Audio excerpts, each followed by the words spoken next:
When you start to see people like Bill Gates gobble up farmland, and you read what his foundation says about farming, when they say that we're going to have a particular type of agriculture, they want large blocks run by the government or by private consortia where they say we're not going to have animal-based proteins, we're not going to have stockyards, we're not going to have turkey farms, we're not going to have chicken.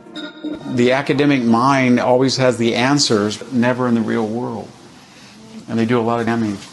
Everywhere you look, small and medium-sized farms being gobbled up by these corporate mega farms because they can't keep up anymore. They can't comply with these endless streams of regulations that are coming down. We're seeing that in China, where these giant mechanized corporate big government-controlled mega farms are displacing all these little small family farms that families have been farming for hundreds of years, in some cases longer. They're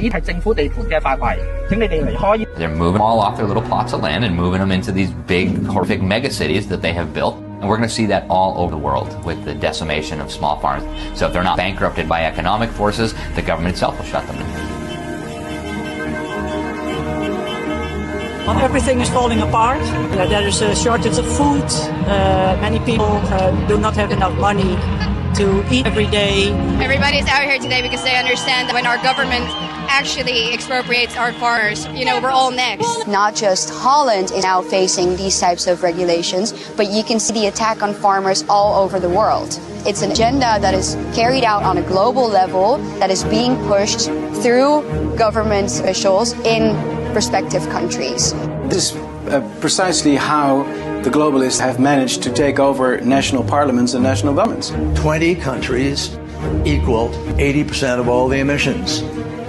You solve the problem to start with by making sure all of those 20 countries are doing what they need to do. We have to pull them to the table and leverage further.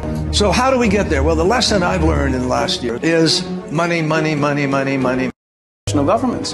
20 countries equal 80% of all the emissions. You solve the problem to start with by making sure all of those 20 countries are doing what they need to do. We have to pull them to the table and leverage further. So how do we get there? Well, the lesson I've learned in the last year is money, money, money, money, money, money, money. They're following a script where they are thinking already from the perspective of a global, bureaucratic, quasi-totalitarian system of governing, system of rules. This is agenda, and all these countries are implementing the same policies. So they've targeted the farmers because that's the agenda. Right now, things have tripled as far as costs for my own farming operation and for many farmers across the country. And I think you're going to see across the board higher food prices. Food prices are already up dramatically this year, last year a little bit too.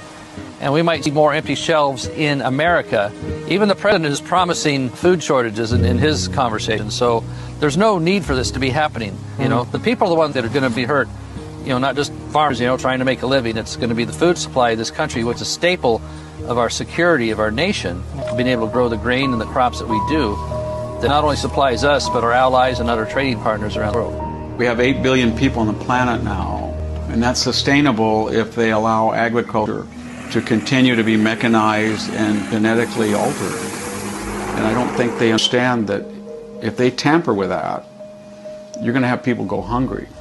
We are headed into, I think, a time of very significant food shortages. Can we expect to see massive increases in food prices next year? Oh, no question about it. So I think the end goal of the war on farmers that we're seeing, which is guided at every step by the Sustainable Development Goals and Agenda 2030, is going to be a total consolidation of agriculture, a total consolidation of food supply, and as every communist tyrant of the last 100 years has understood, if you control the food, you control the people. I think that's ultimately the end goal.